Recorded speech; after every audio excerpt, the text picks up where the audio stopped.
नमस्कार, स्वागत है आपका 3 at 3 में। आपके साथ मैं हूं मीनाक्षी कंडवाल और मेरे साथ स्टूडियो में श्वेता झा मौजूद हैं और आज सईद जी भी हमारे साथ स्टूडियो में जुड़ गए हैं। बहुत दिन से अगर आप सईद जी को मिस कर रहे थे तो आज 3 at 3 में वो हमारे साथ मौजूद हैं। तो खबरों की शुरुआत में आज बात होगी रफाल की, क्योंकि रफाल विमान जिसे लेकर लगातार पूरा देश प्रतीक्षा में था, अब रफाल वायुसेना को मिलने वाला है और सिर्फ बचा है एक दिन, क्योंकि 29 तारीख को भारत की धरती पर अंबाला में लैंड करने वाला है श्वेता रफाल। बिल्कुल मीनाक्षी, आपने सही कहा। और इसके साथ ही आज जो हम खबर दिखाने जा रहे हैं वो चीन की भी खबर हम दिखाएंगे, क्योंकि चीन को इससे बहुत बड़ा झटका लगने वाला है। इसके साथ ही हम चर्चा करेंगे बाढ़ और कोरोना से बीमार बिहार की। वहां पर हालात दिनों दिन मीनाक्षी खराब होते जा रहे हैं, लोगों की दुर्दशा यहां पर बढ़ती जा रही है, हॉस्पिटल का यहां पर बुरा हाल है, कोरोना से पीड़ित लोग सड़क पर भटकने को मजबूर हैं। सही जी,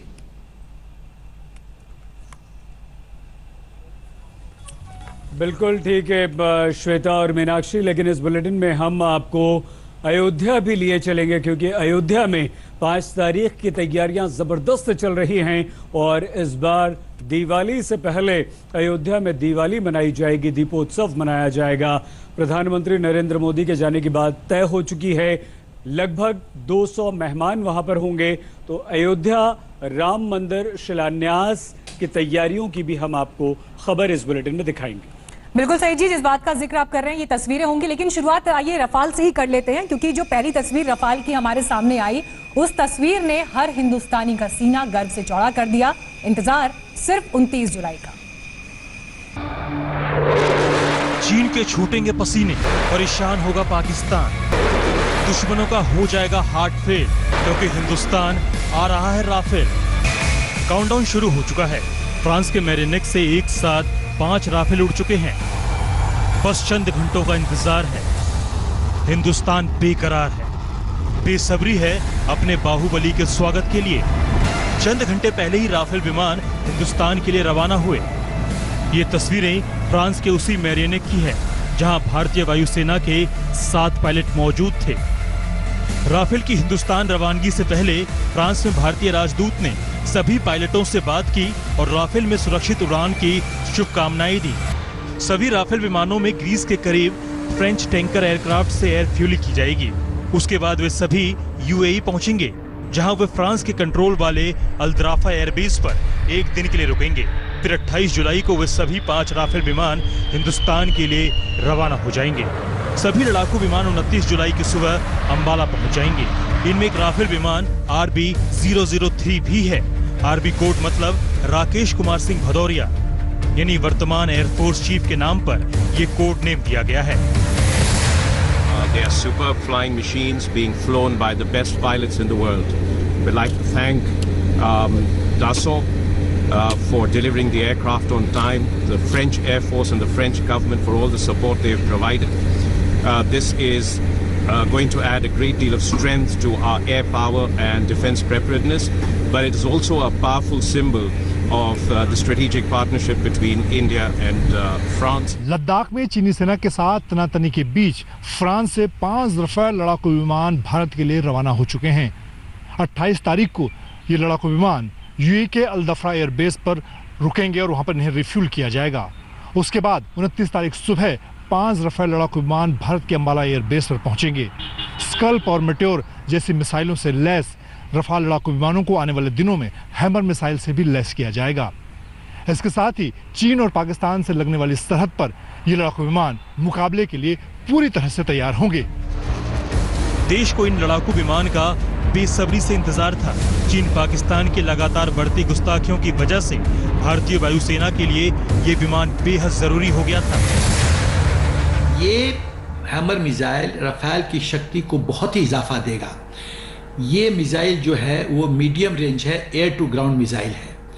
ये मिसाइल ऑलरेडी इस्तेमाल फ्रेंच एयरफोर्स कर रहा है और इसका जो प्रोक्योरमेंट हुआ है वो हुआ है इमरजेंसी एक्विजिशन फाइनेंशियल पावर्स, जो मोदी जी ने जुलाई में 2020 में वाइस चीफ्स को दिया है।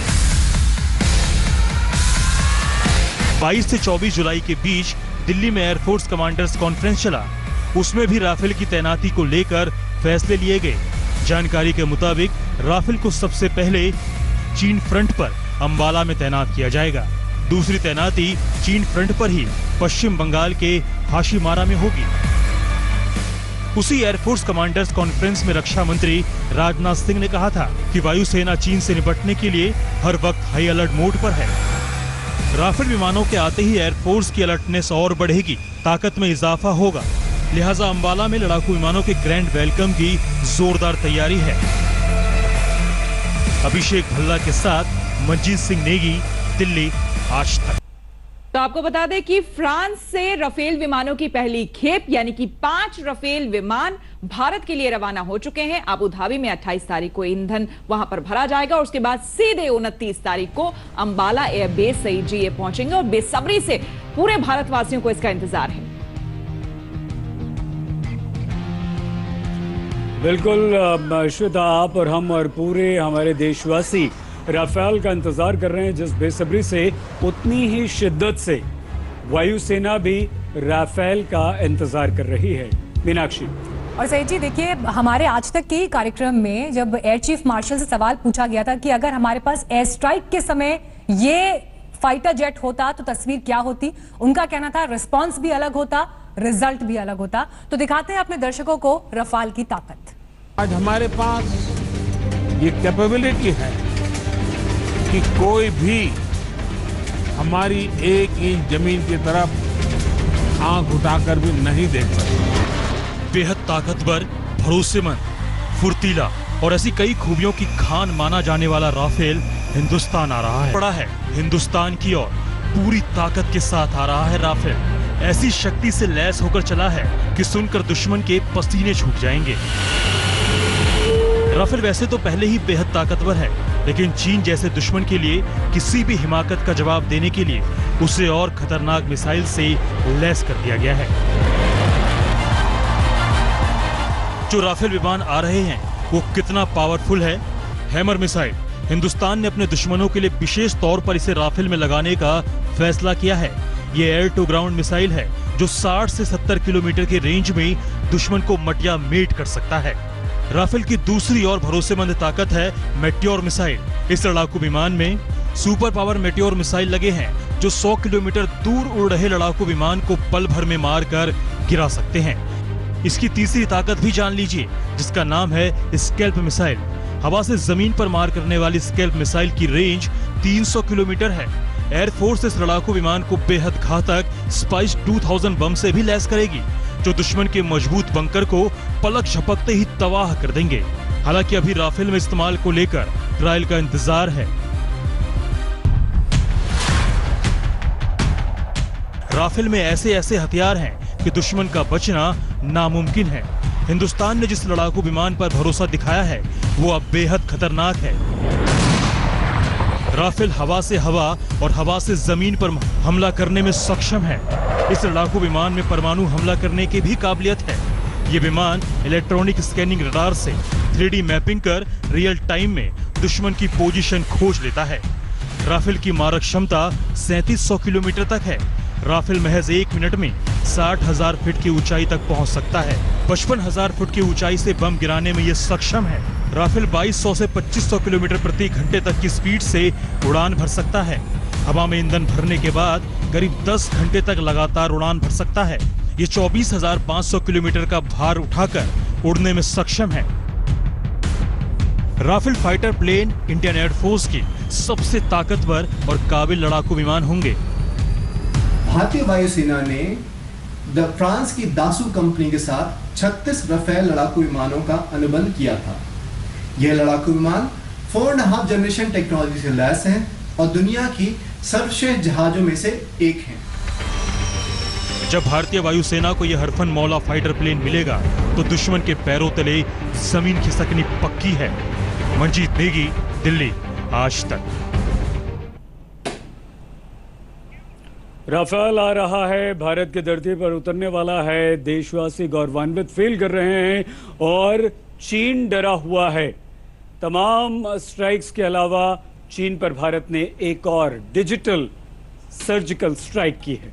और देखिए सही जी, ये जो डिजिटल स्ट्राइक का आपने जिक्र किया, ये इसलिए बताना जरूरी है क्योंकि एक के बाद एक फैसले हुए हैं और अब सरकार ने नए फैसले के तहत 47 चीनी ऐप्स को बैन कर दिया है।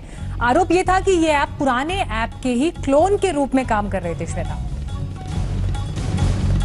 बिल्कुल मीनाक्षी, और इससे पहले भी हम आपको बता दें कि सरकार 59 चीनी ऐप पर पाबंदी लगा चुकी है, जिसमें टिकटॉक जो कि काफी फेमस था वो भी उसमें शामिल है। और ये जो ताजा फैसला आया है, इसका मतलब साफ तौर पर 47 और ऐप को बैन करने का मतलब है एक और डिजिटल स्ट्राइक, यानी डिजिटल स्ट्राइक पार्ट 2। झटके पर झटका खा रहा है चीन। फिर उस चीन पर कसा है भारत का शिकंजा। हिंदुस्तान ने उसे सबक सिखाया है। सरकार ने फिर से किया है डिजिटल स्ट्राइक। इस बार सरकार ने 47 चीनी ऐप को बैन किया है। दुश्मन देश की कई कंपनियों के ऐप रडार पर थे, उन पर लगातार नजरें बनी हुई थी। सूत्र बताते हैं कि इस बार जिन 47 ऐप को बैन किया गया है, वो सभी पहले बैन किए गए ऐप के क्लोन के रूप में काम कर रहे थे। इस वजह से बिना देर किए सरकार ने 47 ऐप पर पाबंदी लगाकर जोर का झटका धीरे से दे दिया।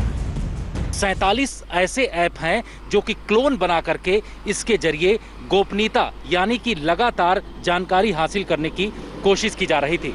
इस पर भी बैन लगाया जा रहा है। यही नहीं, 250 ऐसे ऐप हैं जिन पर यह शक है कि ये सुरक्षा कारणों से अलग अलग जगहों पर जानकारी हासिल करने की कोशिश कर रहे हैं। सरकार इनकी लिस्ट तैयार कर रही है और आने वाले दिनों में इस पर बड़ी कार्रवाई हो सकती है। चीनी कंपनियों के ऐप बैन करने की ये दूसरी किश्त है। सरकार ने डेटा सिक्योरिटी के मकसद से ये बड़ा फैसला लिया है। सरकार का जो ये डिजिटल स्ट्राइक है वो बहुत ही महत्वपूर्ण है। क्यों? क्योंकि ये जो चाइनीज एप्लीकेशंस हैं वो हमारे देश के लिए सॉवरेंटी और सुरक्षा के लिए खतरा है। ये देश के sovereignty, integrity of India, defence of India, security of state और पब्लिक ऑर्डर के खिलाफ काम करते रहे हैं। गलवान में चीनी सेना के हमले में 20 भारतीय जवानों की शहादत के बाद सरकार ने बड़ी कार्रवाई की थी। जून के आखिरी हफ्ते में डिजिटल स्ट्राइक से ड्रैगन तिलमिला गया था।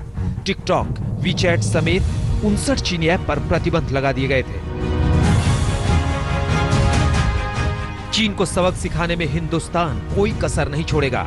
ये बातें उसे अच्छी तरह समझ लेनी चाहिए। इतिहास भी गवाह है। सीआरपीएफ के स्थापना दिवस समारोह में गृह राज्य मंत्री नित्यानंद राय ने चीन को उस इतिहास की याद दिलाई। सीआरपीएफ के हाथों 21 अक्टूबर 1959 को भी सीआरपीएफ के 10 जवानों ने अपनी शहादत तो दे दी, लेकिन भारी नुकसान उठाना पड़ा था चीनियों को, चीनी सैनिकों को। चीन नहीं सुधरा तो उसे हिंदुस्तान सुधारेगा। ऐप का बैन किया जाना उस दिशा में सिर्फ एक फैसला है। जितेंद्र बहादुर सिंह के साथ राहुल श्रीवास्तव, दिल्ली आज तक। आइए खबरों के सिलसिले को आगे बढ़ाते हैं। आपको ले चलते हैं राजस्थान, जहां पर सियासी संग्राम जो है उसमें एक नया डेवलपमेंट हुआ है। मुख्यमंत्री अशोक गहलोत का बड़ा बयान सामने आया है। गहलोत ने कहा है कि कल राजस्थान के मामले पर पीएम मोदी से फोन पर बातचीत की। राज्यपाल के व्यवहार को लेकर बातचीत हुई। 7 दिन पहले लिखे खत को लेकर भी पीएम मोदी से बात हुई। इससे पहले राजस्थान विधानसभा स्पीकर ने सुप्रीम कोर्ट से अपनी अर्जी वापस ले ली और इसके साथ ही देश के कई शहरों में कांग्रेस कार्यकर्ताओं ने सड़क पर उतरकर विरोध प्रदर्शन भी किया है। इस बीच बीएसपी की याचिका पर राजस्थान हाईकोर्ट में सुनवाई हुई है।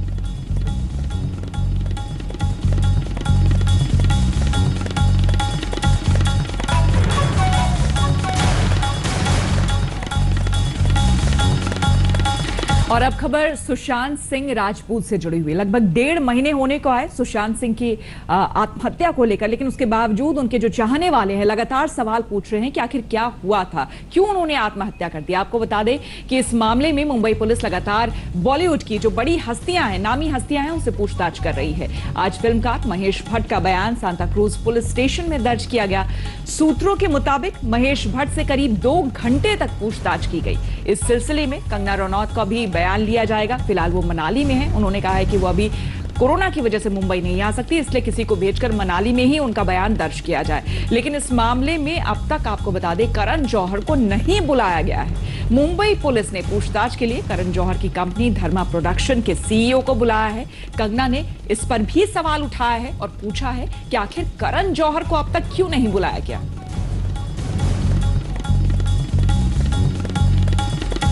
और देखिए श्वेता, आपने जिस बात का ये जिक्र किया कि करण जौहर को क्यों नहीं बुलाया गया, हालांकि अब देखना ये होगा कि पुलिस का इन्वेस्टिगेशन आगे बढ़ता है तो क्या होगा। लेकिन ये जो चेहरे इस वक्त हम स्क्रीन पर दिखा रहे हैं, ये बहुत अहम है क्योंकि इन लोगों के बयान दर्ज हो चुके हैं, जिसमें फिल्म मेकर संजय लीला भंसाली शामिल हैं। 4 फिल्में ऑफर की थी उन्होंने सुशांत सिंह राजपूत को, लेकिन उस पर बात नहीं बन पाई। आदित्य चोपड़ा आपको दिखाई दे रहे हैं YRF से, आरोप उनके ऊपर भी है। और बड़ा ये भी आरोप है एक कि संजय लीला भंसाली और आदित्य चोपड़ा, इनके स्टेटमेंट्स आपस में मिल नहीं रहे, विरोधाभास है। शेखर कपूर से पूछताछ हो चुकी है, महेश भट्ट से आज पूछताछ हुई है, करीब 2 घंटे लंबी ये पूछताछ रही। तो वहीं रिया चक्रवर्ती से भी पूछताछ हो चुकी है और संजना सांगी, जिनके साथ हाल ही में दिल बेचारा फिल्म रिलीज हुई, उनसे भी पूछताछ हुई है। एक तरफ तो बॉलीवुड के सितारों से, बॉलीवुड के निर्माता निर्देशकों से पूछताछ हो रही है, तो दूसरी तरफ बॉलीवुड के एक और सितारे हैं जो एक बार फिर से चर्चा में हैं। ये हैं सोनू सूद। सोनू सूद ने जिस तरह से मजदूरों की मदद की, घर पहुंचाने में, छात्रों की मदद की, उन्हें अपने अपने घर पहुंचाने में, विदेशों से लाने में, एक वीडियो ने सोनू सूद को इतना द्रवित कर दिया कि उन्होंने उस किसान को पूरा का पूरा ट्रक भेज दिया। उनके लिए एक्टर सोनू सूद मसीहा बनकर आए और परिवार को गिफ्ट में एक ट्रैक्टर दे दिया, जिसके बाद इस गरीब परिवार की खुशी का ठिकाना नहीं रहा।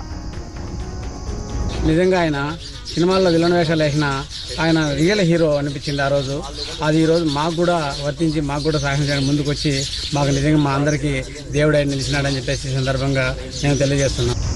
कुछ दिन से ये तस्वीरें सोशल मीडिया पर वायरल हो रही थी, जिसमें आंध्र प्रदेश के चित्तूर में गरीब परिवार की बेटियां हल जोतने को मजबूर थीं। ये तस्वीरें देखने के बाद सोनू सूद खुद भावुक हो गए और वीडियो शेयर करते हुए 2 बैल देने की बात कही। कल सुबह उनके पास बैल की एक जोड़ी होगी, लड़कियों को अपनी शिक्षा पर ध्यान केंद्रित करने दे। कल से 2 बैल अपने खेतों की जुताई करेंगे। किसान इस देश का गौरव है, उनकी रक्षा करें। इस ट्वीट के कुछ घंटे बाद ही सोनू सूद का मन बदल गया। उन्होंने किसान परिवार की बड़ी मदद करने की ठानी और बैल की बजाय ट्रैक्टर देने का वादा किया। ये परिवार बैल की एक जोड़ी के लायक नहीं, बल्कि वे एक ट्रैक्टर के लायक हैं, इसलिए आपको भेज रहा हूं। शाम तक एक ट्रैक्टर आपके खेतों की जुताई कर रहा होगा। खुश रहें। सोनू सूद ने वादे के मुताबिक अपना काम भी किया और परिवार के पास अगले ही दिन ट्रैक्टर पहुंच गया। अब इस खेतों में बेटियां नहीं काम करेंगी, बल्कि ट्रैक्टर दौड़ेगा, सोनू सूद का ट्रैक्टर। इस परिवार के लिए सूद किसी मसीहा से कम नहीं है।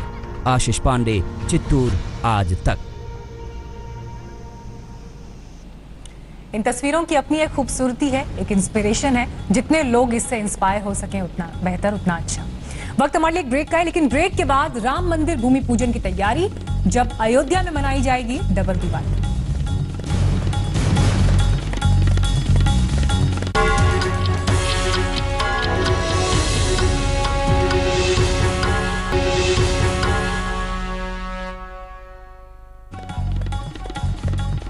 और 3 में एक बार फिर से हम हाजिर हैं और आज हमारे साथ हैं सईद जी और साथ ही मीनाक्षी कर्णवाल, हमारी सहयोगी हमेशा की तरह। और बुलेटिन के इस हिस्से में अब हम बात करेंगे राम मंदिर की। जी हाँ, राम मंदिर, एक भव्य राम मंदिर बने, हर कोई ये चाहता है, लेकिन उससे पहले बात होगी भूमि पूजन की और किस तरह से तैयारियां चल रही है ये हम बताएंगे। सईद जी।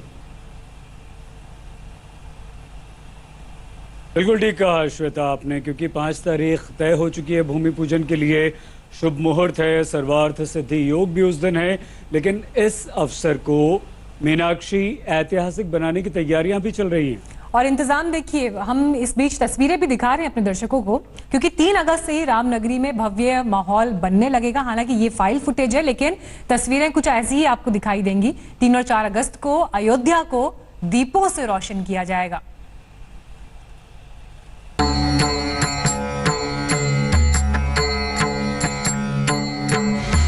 दिवाली तो अभी दूर है, लेकिन महज हफ्ते भर बाद अयोध्या एक और दिवाली के लिए तैयार है। घर घर दीपों से रोशन होंगे। अयोध्या का कोना कोना दिए की रोशनी से जगमग होगा। सरयू का किनारा, तमाम मंदिर, तमाम सड़कें, हर जगह उल्लास की रोशनी होगी। आयोजन इतना भव्य कि जब भी दुनिया में कहीं कोई दिए का नाम लेगा तो उसे भगवान राम की भूमि अयोध्या की याद आएगी। उन्होंने स्वच्छता को निर्देश दिए। उन्होंने कहा कि जो है अयोध्या में सारी तैयारियां हो और दीपक जलाए जाएं, और कभी भी विश्व में कभी दीपक का नाम आए तो अयोध्या का सारे ध्यान आए। अयोध्या में दीपावली शुरू हुई भगवान राम के वापस लौटने पे ही, तो अब जब भी कहीं दुनिया में दीपक जले तो सबके दिमाग में ये मानस में रहे कि अयोध्या सामने है।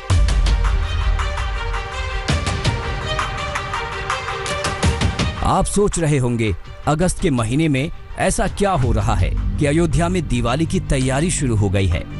दरअसल ये 5 अगस्त को अयोध्या में भव्य राम मंदिर के लिए होने वाले भूमि पूजन का हिस्सा है। 5 को प्रधानमंत्री मंदिर भूमि पूजन के लिए आएंगे, लेकिन इससे पहले 3 अगस्त से ही भव्य माहौल बनना शुरू हो जाएगा। कल यूपी के सीएम योगी आदित्यनाथ ने अयोध्या में 5 अगस्त के पीएम और भूमि पूजन के कार्यक्रम की तैयारियों की समीक्षा की और तमाम तरह के दिशा निर्देश दिए।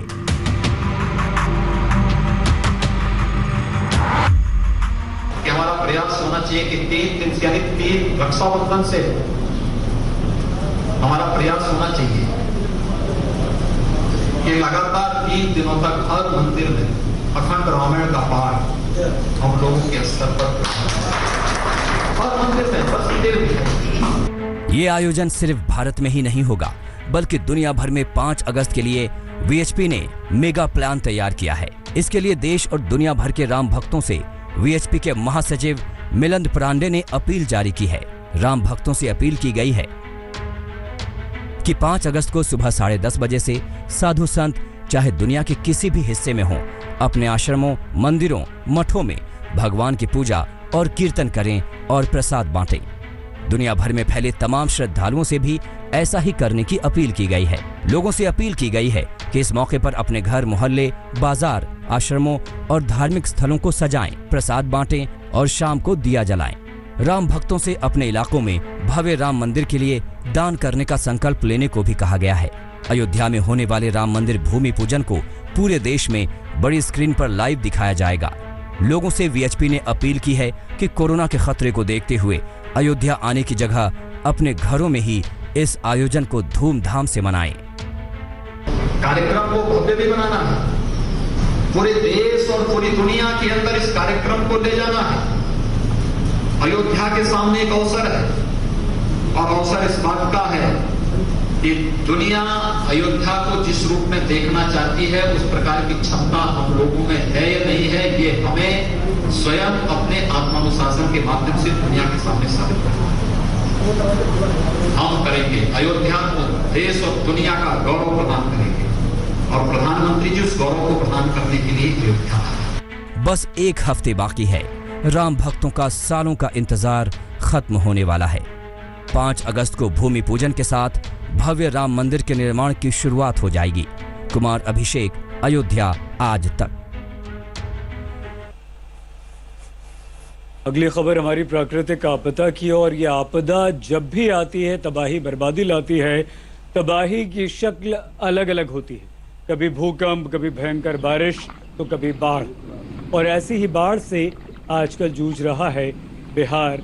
बिहार में बाढ़ ने जबरदस्त श्वेता तबाही मचाई। बिल्कुल सही कहा आपने सही जी। और जो तस्वीरें हम आपको दिखा रहे हैं वो देखकर आप अंदाजा लगा सकते होंगे कि क्या हाल होगा यहाँ पर रहने वाले लोगों का, जो अब विस्थापित यहाँ से हो गए हैं। फिलहाल तो बिहार में कुदरत ने सैलाब के जरिए अपना रौद्र रूप दिखाया है। हालात इतने बुरे हो गए हैं मीनाक्षी कि लोगों की जिंदगी एक तरह से दांव पर है। आप सही कह रही हैं श्वेता। और बिहार में सवाल तो शासन और प्रशासन के ऊपर उठ रहा है कि क्या उन्हें ये तस्वीर नहीं दिखाई देती यूपी का हाल देख लीजिए, महोबा की तस्वीर देख लीजिए, आप हैरान रह जाएंगे। तो वहीं पहाड़ी इलाके चमोली में भी अगर आप देखें तो भूस्खलन ने रफ्तार पर ब्रेक लगा दिया है। बाढ़ विकराल है, हालात बेकाबू हैं, लोग बदहाल हैं। बिहार में बाढ़ रोज तबाही की नई कहानी लिख रही है। मोतिहारी की इस तस्वीर पर जरा टकटकी लगाकर देखिए, आपको अंदाजा हो जाएगा बाढ़ की ताकत का। महज 5 सेकंड में पुलिया धराशायी हो गई। लोग पुल पर ही थे, लेकिन देखते देखते एक हिस्सा जलमग्न हो गया, टुकड़ों टुकड़ों में बिखर गया। एक बार फिर से प्रलयकारी बाढ़ की विनाश लीला देखिए। 1 2 3 4 महज 5 सेकंड में ही धनगढ़ा से भूतपुर बजिया बाजार को जोड़ने वाली ये पुलिया पानी में समा गई। करीब 2 दशक पहले इस पुलिया को बनाया गया था। यह पुलिया सोमवती नदी पर बनी थी।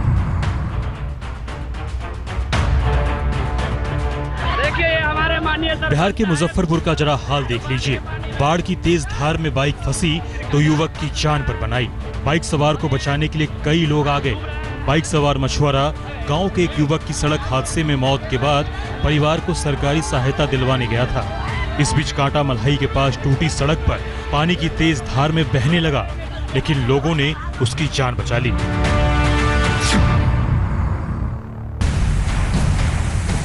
गोपालगंज में सारण तटबंध टूटने का असर सारण में दिखने लगा। खेत खलियान आशियाना सब पानी में डूबने लगा। गांव वाले सड़कों पर रहने को मजबूर हो गए। 18 पंचायतों के 71 गांवों में बाढ़ का पानी घुस गया है। यूपी के महोबा के जिला अस्पताल को देखकर आप हैरान रह जाएंगे। हैरान करने वाली बात यह है कि आधे घंटे की बारिश हुई तो जिला अस्पताल पानी पानी हो गया। इसी पानी में मरीज भी आ रहे हैं और तीमारदार भी। डॉक्टर भी पानी में ही इलाज करने आ रहे हैं। हालांकि हालात बिगड़ते ही प्रशासन मौके पर पहुंचा। पहाड़ों में भी कुदरत का अटैक जारी है। चमोली में भूस्खलन की वजह से बद्रीनाथ हाईवे बंद हो गया है। आईटीबीपी कैंप के करीब यह हादसा हुआ। रास्ते से मलबे को हटाया जा रहा है।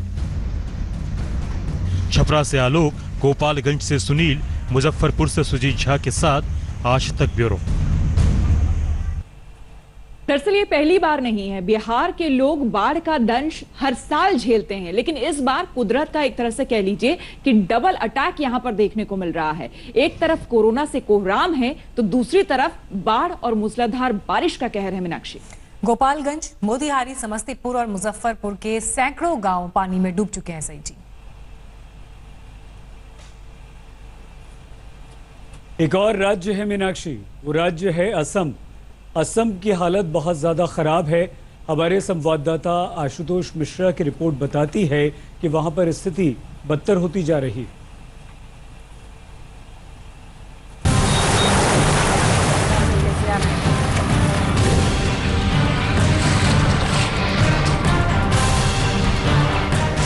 तबाही तबाही तबाही। इन दिनों बिहार के कई जिलों में यही सुनाई दे रही है। कुदरत तबाही मचा रही है, लोग बेबस हैं और प्रशासन सुस्त है। समस्तीपुर के कल्याणपुर प्रखंड में बागमती नदी रौद्र रूप दिखाने लगी तो कई गांवों का संपर्क मुख्यालय से टूट गया। एक स्कूल की इमारत पर लोगों को ठिकाना बनाना पड़ा, लेकिन स्कूल के आसपास भी बाढ़ का पानी भर गया है, जिससे वहां ठहरे लोगों को खतरा पैदा हो गया है। गोपालगंज में सारण तटबंध टूट जाने की वजह से बरौली प्रखंड के कई गांवों में 7 से 8 फीट पानी भर गया है। कोई रस्सी के सहारे जान बचाने के लिए भाग रहा है तो कई लोग नाव की मदद से।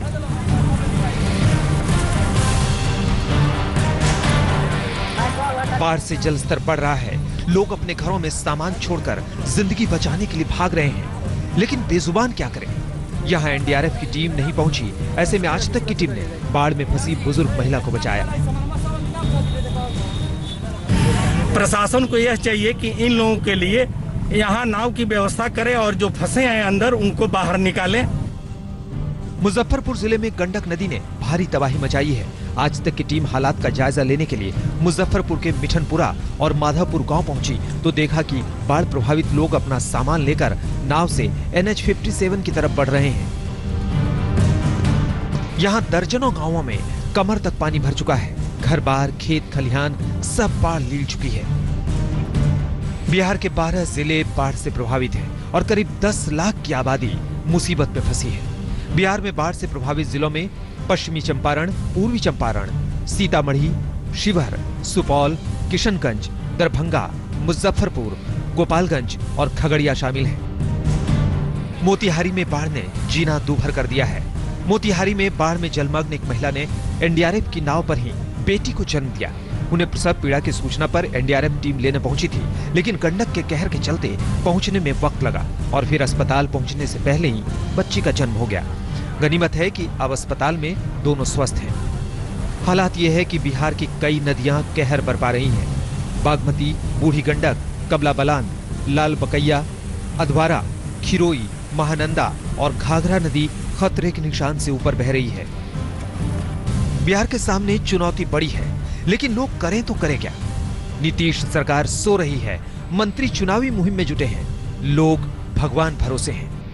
बिहार ही नहीं, असम भी बाढ़ के कुचक्र में फंसा हुआ है। असम के मोरी गांव इलाके में जब हमारे संवाददाता आशुतोष मिश्रा पहुंचे तो हाहाकार मचा था। प्रकृति जब अपनी विनाश लीला दिखाती है तो इंसान किस कदर उसके आगे बेबस हो जाता है, उसकी तस्वीर मोरी गांव में दिखती है। अब हम जहां खड़े हैं नेशनल हाईवे से ज़्यादा दूर नहीं है, ये इलाका बिल्कुल सटा हुआ है और गांव के गांव, घर के घर यहां मानो किसी सैलाब का शिकार हुए हों। और इसीलिए जैसे ही ऊपर असम से पानी नीचे की तरफ आया, ब्रह्मपुत्र का पानी किनारों तक पहुंचा, जब गाँव उसकी चपेट में आए तो हजारों लोगों को घर छोड़कर किनारे आना पड़ा। और अब बात करते हैं कोरोना संकट की, क्योंकि कोरोना की लड़ाई आगे बढ़ रही है, आंकड़े बढ़ रहे हैं, लेकिन इस मुसीबत के दौर में सबसे ज्यादा परेशानी श्वेता महिलाओं की बढ़ी है। बिल्कुल मीनाक्षी, दरअसल ऑफिस जाने वाली महिलाएं जो हैं, इसका असर उन पर बहुत ज्यादा दिख रहा है। वहीं बच्चों में भी बदलाव देखे जा रहे हैं। आखिर कोरोना के प्रभाव से कैसे बचे, देखिए स्पेशल रिपोर्ट। घर की चार दीवारी में बंद होकर रह गई है जिंदगी। कोरोना एक साथ कई मुसीबत लेकर आया है। हर उम्र, हर वर्ग के लोग इस महामारी से प्रभावित हैं, लेकिन सबसे गंभीर असर पड़ रहा है महिलाओं और बच्चों पर। कोरोना काल में कई नौकरी पेशा महिलाओं की नौकरी छिन गई है। कई वर्क फ्रॉम होम करने पर मजबूर हैं। वर्क फ्रॉम होम के इस दौर में काम इतना बढ़ गया है कि घर परिवार के लिए वक्त निकालना बेहद मुश्किल हो गया है। काम कम नहीं होता, जिम्मेदारी बढ़ती जा रही है। हम लोग अपने वर्किंग आवर्स को डिफाइन कर लें या फिर अपने वर्किंग आवर्स को लिमिट कर लें और फिलहाल जो है अपना ध्यान वर्क के साथ साथ अपनी फैमिली और अपने बच्चों पे भी देना है। तो एक तरीके से उसको प्रॉपर टाइम मैनेजमेंट में अगर हम लोग कन्वर्ट कर सके या फिर एक पूरा रूटीन बना सके जिसमें आप जिसको आप रिगरसली फॉलो कर सके, तो दैट विल आई थिंक बहुत हद तक हेल्प करेगा आपको।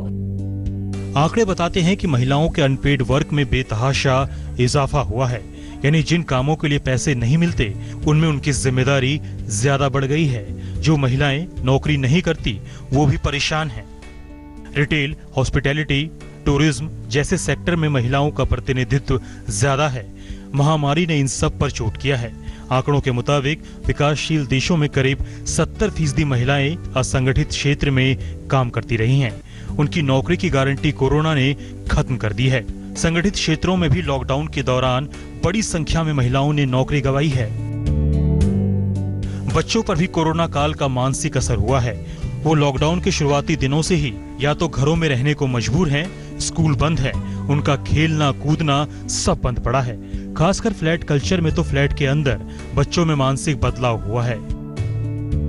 ये हमारा रोल है कि जो सपोर्ट और जो एक तरीके का एटमॉस्फेयर उन्हें स्कूल में मिल रहा था उसकी कमी ना हो। सो उसके लिए please be present for your children और जितना हो सके उनसे बात कीजिए, उनकी एज के हिसाब से उनको अपडेट रखिए, उनको अवेयर कीजिए कि जिस सिचुएशन में हम लोग हैं और किस तरीके का सराउंडिंग्स है और किस तरीके की बीमारी यहाँ पे फैली हुई है। जो उनकी एज है उस हिसाब से उनसे बात करके उनको समझाइए। रोजगार का झटका लगने से महिलाओं का इमोशनल और मानसिक स्वास्थ्य पर, बच्चों पर भी कोरोना संकट के लंबे वक्त तक असर का खतरा मंडराने लगा है। पेरेंट्स का फ़र्ज़ है या केयर गिवर का फ़र्ज़ है कि उनका ध्यान दें बच्चों को, उनसे बातचीत करें, डिस्कस करें उनके साथ और उनको बताएं कि ये वक्त थोड़े वक्त का है, इससे वो बाहर आ जाएंगे और उनको बिज़ी रखें, एक रूटीन बना के रखें और अगर वो परेशान हैं तो उन कोशिश करें कि वो अपने आप को व्यक्त करें। देश में जिस रफ्तार से कोरोना संक्रमण के आंकड़े बढ़ रहे हैं उसे देखकर तो नहीं लगता कि ये महामारी इतनी जल्द खत्म होने वाली है। ये संकेत है कि मुश्किलें अभी और बढ़ेंगी। ब्यूरो रिपोर्ट, आज तक। इन सब के बीच अपने आप को सकारात्मक बनाए रखना ये सबसे बड़ी चुनौती है और यही एकमात्र रास्ता भी है।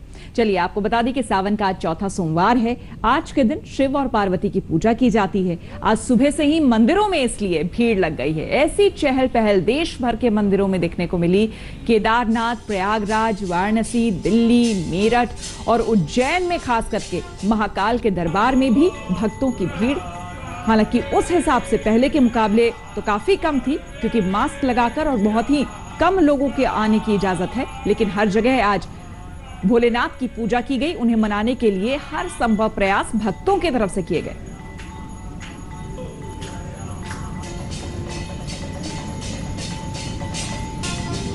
मीनाक्षी, श्वेता और हमें दीजिए इजाजत। इन्हीं रंगों के साथ सावन के आपको छोड़े जाएंगे। देखते रहिए। नमस्कार, मैं हूं अंजना ओम कश्यप। हमें उम्मीद है ये वीडियो आपको पसंद आया होगा। लेटेस्ट खबरों के लिए यूं ही देखते रहिए आज तक और इस वीडियो के पसंद आने पर लाइक, शेयर एंड सब्सक्राइब करना ना भूलें।